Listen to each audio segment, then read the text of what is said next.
Depuis le mois d'avril, j'étais là parmi vous. Bon, c'est vrai qu'on connaît pas la vie des autres, mais c'était un désert. Un désert, il n'y avait plus de contrat. J'ai créé la société début 2011 et j'ai été béni. Bon, beaucoup ont vu, ceux qui me connaissent pas, Dieu m'a permis d'acheter des choses de valeur, des choses vraiment qui glorifiaient le nom de Dieu. Et j'étais même pas en mesure de venir à l'église parce que je pouvais même plus mettre d'essence dans cette voiture que Dieu m'a donnée, que j'avais pu payer cash. Et le propos du pacte est arrivé et j'ai parlé un peu avec le pasteur et je me suis dit, alors, la prédication était très forte. Dieu disait à ce moment-là, tu peux perdre un bien matériel, mais si tu perds ma présence, tu n'es plus rien du tout. Alors j'ai dit, mais que maintenant je commence à comprendre comment Dieu fonctionne. À chaque fois, il me donne l'opportunité de prendre une décision. Soit je garde du matériel et ma vie après se dessèche, soit j'accepte de sacrifier, de mettre tout sur son autel et il me redonne encore bien plus. Et c'est vrai que j'ai eu un moment où j'ai douté parce que je me suis dit, ton témoignage est même dans le semeur. Qu'est-ce que tu vas faire maintenant s'il y a des gens qui viennent et te disent il est où le X6 que Dieu vous a donné, elle est où la maison, etc. Après j'ai dit bon, allez, je pars, je vais sacrifier cette voiture parce que je peux même plus payer mes factures, j'ai pas de clients, c'est la honte et je vais évangéliser. Au moment où j'ai pris cette décision, c'était un petit peu avant le Pâques d'ailleurs, on m'a appelé, on m'a dit écoutez, on a des contrats à vous proposer, les contrats sont arrivés d'un peu partout et je me suis dit mais qu'est-ce que je fais parce que c'est pas ce que j'avais déterminé en montant en valeur. Le pasteur m'a dit restez ferme. Mais il m'a même dit à un moment donné oui mais si c'est à 20 € près, on peut faire un effort quand même parce que c'est quand même mieux que rien du tout. Mais j'ai dit non, j'ai dit je vais rester ferme et je vais écouter la direction de Dieu. Les gens m'ont appelé, ils m'ont proposé le contrat à une valeur énorme, au-dessus de ce que j'avais déjà signé en 2012, en mars 2012, et j'ai dit c'est tel montant par jour. Et ils ont tout essayé pour que j'accepte un montant inférieur, mais j'ai dit c'est soit tu as confiance en Dieu et que son nom sera glorifié, soit tu n'as pas confiance. Vous avez été ferme. Voilà. Dans la parole de Dieu. 6 mois sans 1 € quasiment, puisque j'ai eu 2 petites ventes à 300 € et 120 €. C'était vraiment la honte. Je pouvais même pas mettre la dîme. En tout cas, j'ai donné la dîme de ce que j'avais reçu, mais pendant 6 mois, j'étais pas en mesure de donner la dîme. Et là, aujourd'hui, c'est plusieurs centaines de milliers d'euros qui tombent. Et je glorifie le Seigneur parce qu'il y a encore de grands témoignages. Je commence la prestation dès demain. Amen. Grâce à Dieu.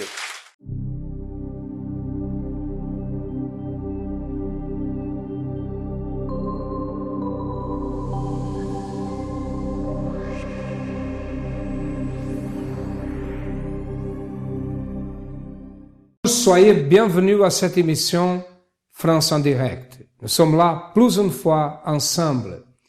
Et aujourd'hui, nous allons parler de blocage.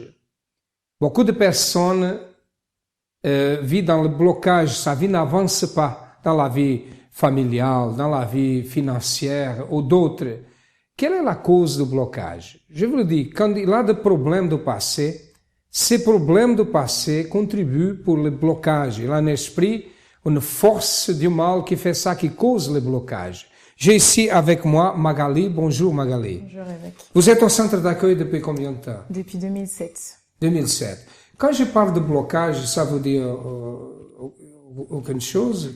Si, ça me dit beaucoup. Ça me parle beaucoup parce que ma vie, elle a été constamment bloquée. Pourquoi? Alors, depuis que je suis enfant, je me sentais toujours mal. Pourquoi? Parce que mes parents, ils se sont séparés. J'avais 2 ans. Donc, j'ai jamais connu mes parents ensemble. Donc, moi, déjà, je me suis déjà juste sentie différente par rapport à cela. Parce que je voyais tout le monde autour de moi, leurs parents, ils étaient ensemble, ils s'aimaient. Donc, moi, je connaissais pas ça. Donc, déjà, à l'intérieur de moi, ça me mettait une frustration. Ça me mettait un certain même déjà complexe de me dire, je suis différente aux autres. Je me trouvais comme ça, en fait. Vous étiez quelqu'un agressif? Oui. Alors là, tout ça, ça a causé en fait une agressivité parce que c'est pas que, en fait, c'est comme si ça générait en moi une jalousie de se dire pourquoi eux, leurs parents, ils sont heureux et moi non. Donc en fait, à l'école, toute mon agressivité, comme je pouvais pas la mettre à la maison, je pouvais pas la mettre avec qui que ce soit, c'était à l'école que je Vous relâchais étiez tout. agressive avec les autres, Oui, vers les autres, et aussi avec vous. avec moi-même. Parce que j'ai ici que vous avez l'envie de suicide, c'est ça? Oui. Vous avez même essayé le suicide? Oui, donc en fait, ma première tentative, elle était à l'âge de 11 ans. Donc je me sentais tellement seule ce jour-là, je me sentais seule, j'avais l'impression qu'en fait personne m'aimait, j'avais l'impression que j'avais rien à faire en fait dans ce monde. Je savais pas pourquoi j'étais déjà dans ce monde, donc j'avais envie quand j'allais par la fenêtre, j'avais toujours envie de me jeter par la fenêtre. Une fois j'ai essayé de le faire, mais je l'ai pas fait. Mais constamment j'avais cette envie qui me disait Ça venait constamment. voilà, que j'ai pas grand-chose à faire ici dans ce monde. Et comment était votre vie professionnelle à l'école? Je ne sais pas si vous étudiez. Alors, Comment c'était était? vraiment un échec. Parce qu'à l'école, je sais même pas pourquoi j'allais à l'école, parce que je faisais rien du tout. Je m'amusais avec les autres, je faisais pas mes devoirs. À l'école, j'étais même agressive envers les professeurs, parce que eux, ils voulaient m'apprendre, moi, j'avais l'impression que non. Donc, à l'école, je réussissais pas. Jusqu'à que même j'ai échoué dans les examens, je ne réussissais pas. J'ai ici que vous avez des blocages dans votre vie professionnelle aussi. Ouais. Donc, en fait, tout ce que j'avais vécu, en fait, dans le passé, tout ça, ça faisait qu'en moi, j'arrivais pas à avancer, parce que je me suis dit que ma vie, elle a mal commencé, qu'elle va pas finir bien. Pour moi, c'était ça qu'il y avait en moi. Je me disais que je vais pas finir bien, ça sert à rien que j'étudie, ça sert à rien que je fasse quoi que ce soit, parce que ça va pas changer. Voilà. Ça, c'est la Magali avant d'arriver au centre d'accueil. Nous allons savoir d'ici à quelques moments qui est la Magali aujourd'hui. 15e jour du jeûne de Daniel. L'Esprit de l'Éternel reposa sur lui, esprit de sagesse et d'intelligence, esprit de conseil et de force, esprit de connaissance et de crainte de l'Éternel. Ésaïe, chapitre 11, verset 2. Le Saint-Esprit est la troisième personne de la Trinité Sainte. Nous devons donc éloigner les émotions quand nous le cherchons tous les jours.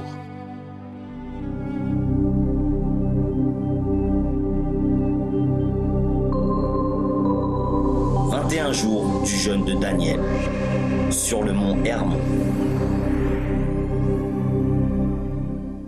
Bonjour à tous. En fait, j'avais un emploi depuis le 5 mars 2012. Donc en fait, je travaillais chez Free et donc j'étais conseillère multimédia. Donc ce qui faisait que je travaillais le week-end. Enfin, j'avais des jours qui me permettaient pas de venir en fait non seulement à la FJF, mais des fois même le dimanche. Donc quelques mois plus tard, il y a une offre qui s'est proposée d'être en fait l'assistante de direction de la PDG de Free. Donc moi j'avais fait des études dedans, donc j'ai postulé et tout le monde me disait que c'était impossible. Tout le monde me disait voilà, t'as pas l'âge, t'as pas l'expérience pour.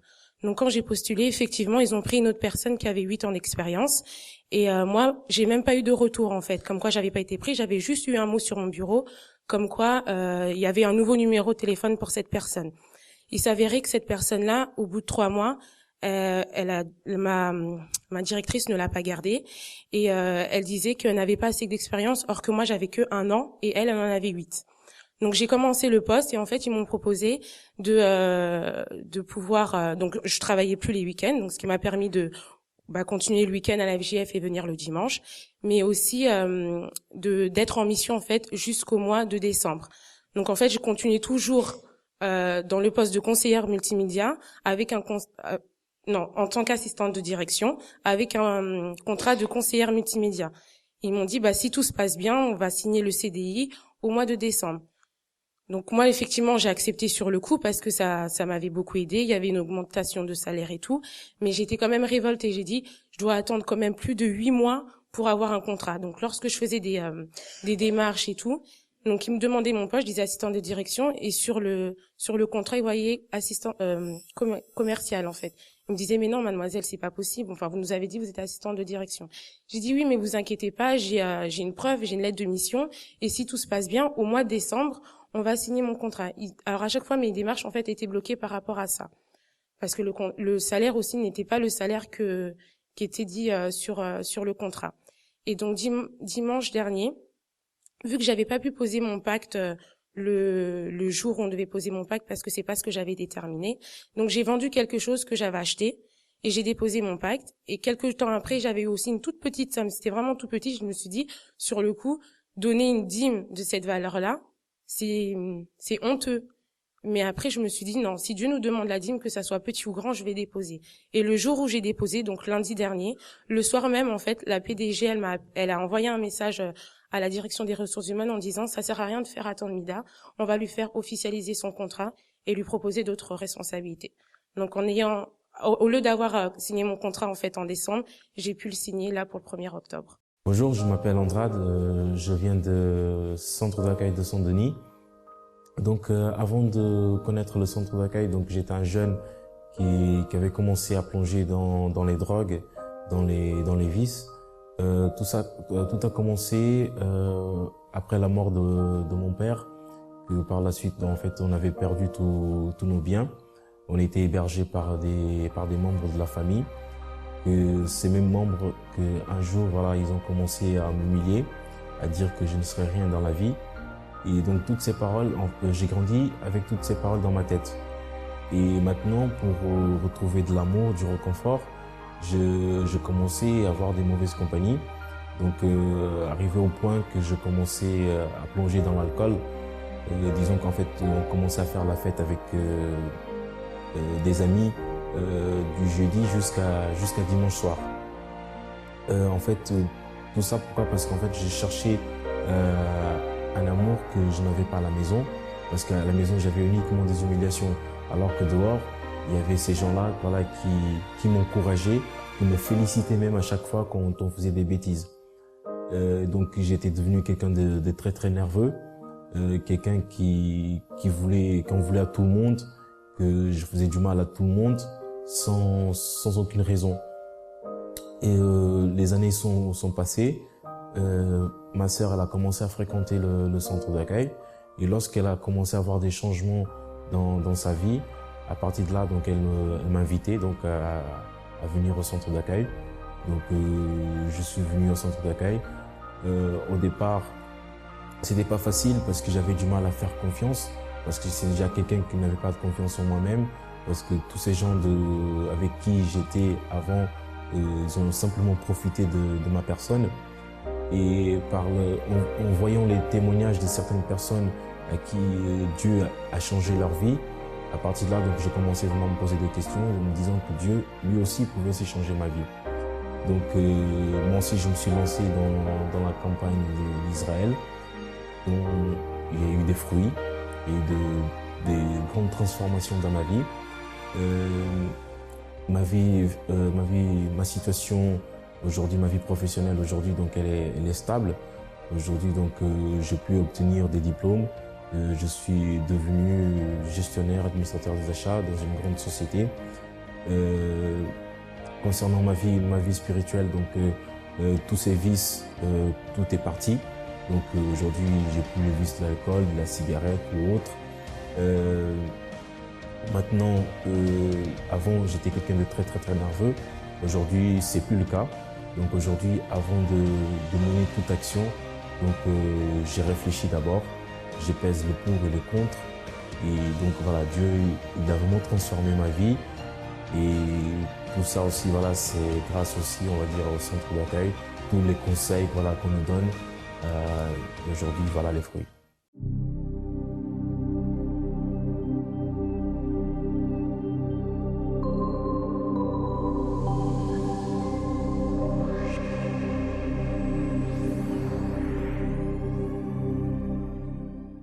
Magali, vous croyez en Dieu avant d'arriver au centre d'accueil?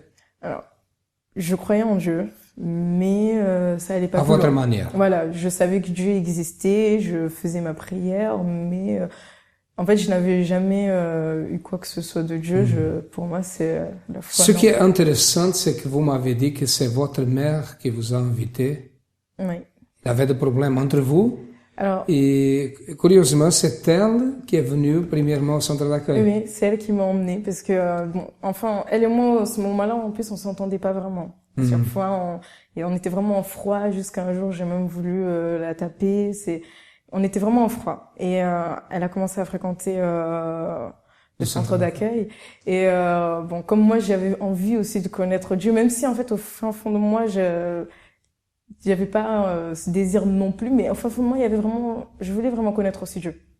Dites-moi une chose, qui s'est passé avec votre mère au centre d'accueil? Qu'elle a reçu quelque chose? Elle a reçu une bénédiction? Oui, alors, quand ma mère, elle est venue au centre d'accueil, elle est venue, elle est restée, et après, elle est repartie.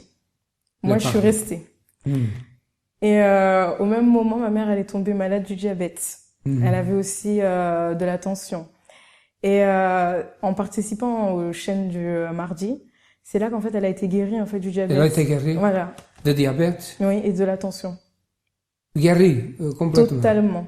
Intéressante. Jusqu'à aujourd'hui, il n'y a rien du tout. Même même moi, ça m'a étonnée parce que les gens ils disent que, même le médecin, il dit que c'est pas une maladie qui se guérit. Le diabète, c'est à vie. Et ma mère, elle a été guérie. Et vous, qu'est-ce qui s'est passé avec vous? Vous croyez en Dieu à votre manière quand vous êtes arrivé au centre d'accueil? Oui. Comment avez-vous vu le centre d'accueil? Qu'est-ce qui s'est passé? Alors, je croyais en Dieu, ça c'est ce que j'ai dit, je croyais en Dieu. Donc quand je suis venue au centre d'accueil, je ne connaissais pas c'était quoi être fidèle à sa dîme. Je ne connaissais pas c'était quoi agir sa foi. Je ne connaissais pas c'était quoi être sincère, avoir une rencontre avec Dieu, que je ne savais pas qu'on pouvait être dans la joie, je ne savais pas qu'on pouvait avoir d'autres choses en fait que ce que moi je vivais. Et c'est quand je suis venue au centre d'accueil universel que c'est là que j'ai découvert tout. Que j'ai découvert que je n'étais pas condamnée à être comme ça. Qui est la Magali aujourd'hui? Alors la Magali d'aujourd'hui, c'est une femme épanouie, heureuse. Donc des problèmes familiaux? Il n'y a plus tout ça. Il n'y a plus? Ça, c'est agressivité? Alors l'agressivité, ça a complètement disparu. Aujourd'hui, j'ai même envie de suicide? Plus envie, j'ai même envie de vivre, de croquer la vie, d'y aller. La dépression aussi, parce que vous étiez dépressive? Oui. Tout a changé complètement? Tout a changé, tout. Et dans votre vie professionnelle? Alors, c'est moi qui ai été en échec constant à l'école, donc j'ai réussi à avoir mes diplômes. Aujourd'hui, je travaille dans une grande entreprise. J'ai un bon poste, j'ai un bon salaire et j'ai même pas encore fini d'évoluer parce que c'est que le début. Et ma vie professionnelle, c'est vraiment une bénédiction. Le blocage, c'est fini? Il n'y a plus de blocage. Ce que je veux, je l'ai. Ok, c'est ça qui se passe au centre d'accueil. En pratiquant une foi intelligente, regardez la situation de Magali, détruite complètement. Détruite. Un jour, elle allait se suicider. C'est aujourd'hui elle est vivante, c'est parce qu'elle a connu une institution qui s'appelle Centre d'accueil, où beaucoup de personnes ont été aidées. Regardez plus de témoignages et après nous retournerons.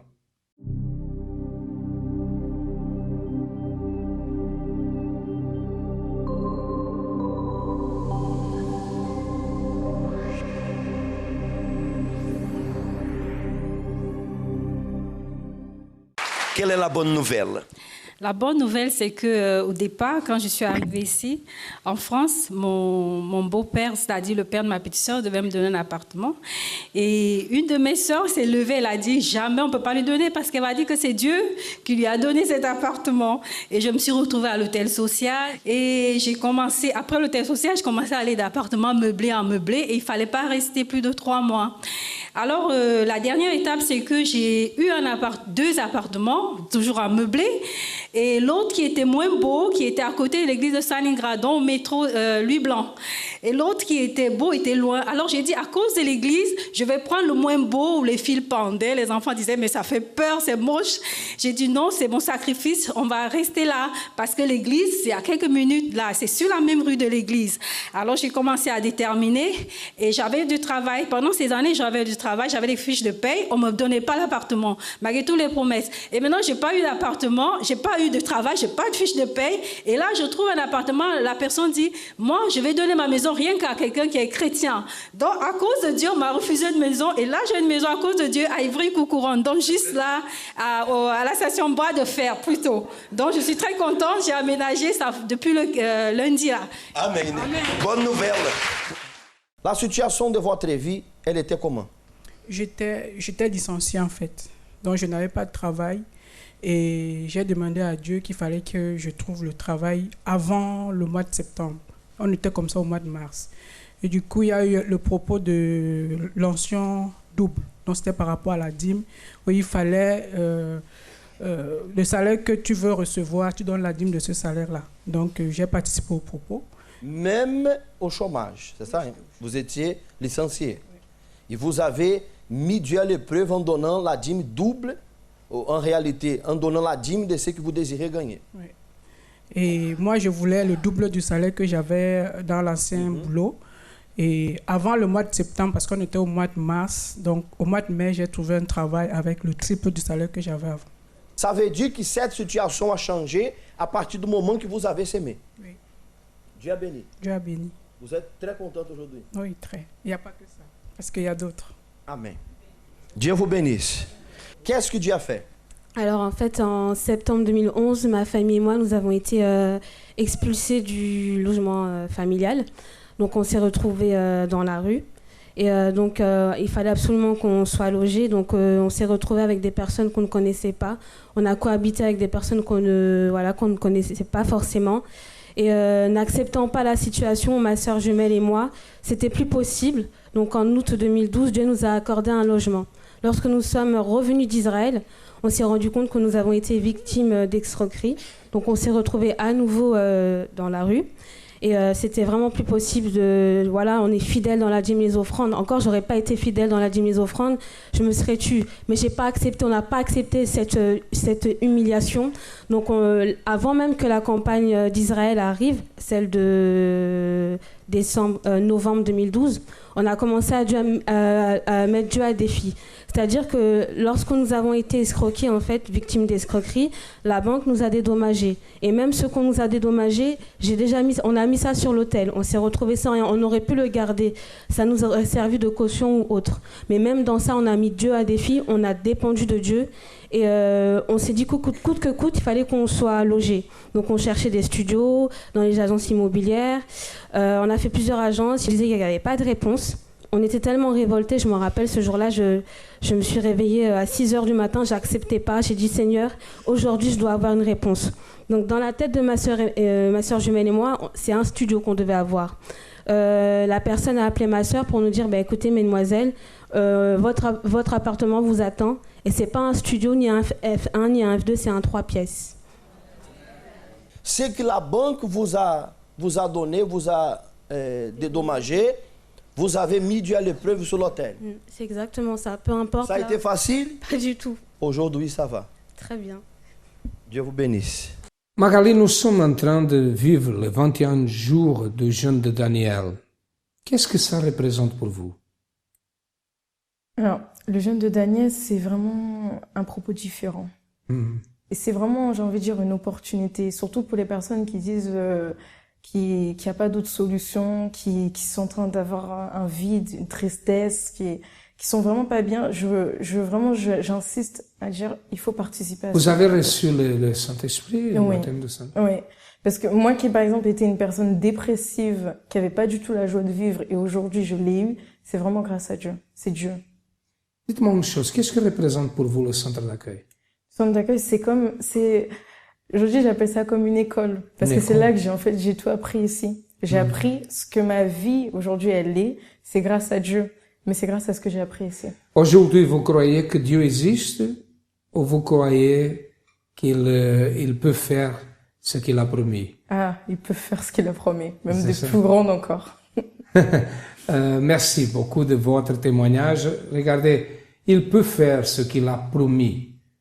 Beaucoup de personnes lisent la Bible, une religion, une église, mais c'est pas ça. Dieu n'est pas la théorie, c'est la pratique. La foi n'est pas la théorie, c'est la pratique. Et à travers cette pratique de la foi, ils sont beaucoup ceux qui ont trouvé la réalisation de ces rêves et aussi la solution pour les problèmes. Et vous, quelle est la décision que vous prenez? Vous acceptez le problème? Vous acceptez que la vie c'est comme ça, que nous devons souffrir, que nous sommes nés pour souffrir, qu'il a le destin?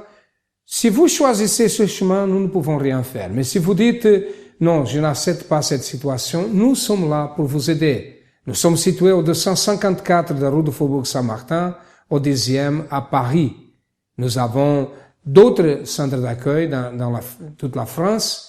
Vous avez le numéro de téléphone, vous avez les adresses qui passent dans votre ordinateur, votre téléviseur. C'est à vous de décider. Si vous prenez la bonne décision, certainement, votre vie changera. À demain et que Dieu vous bénisse à tous abondamment.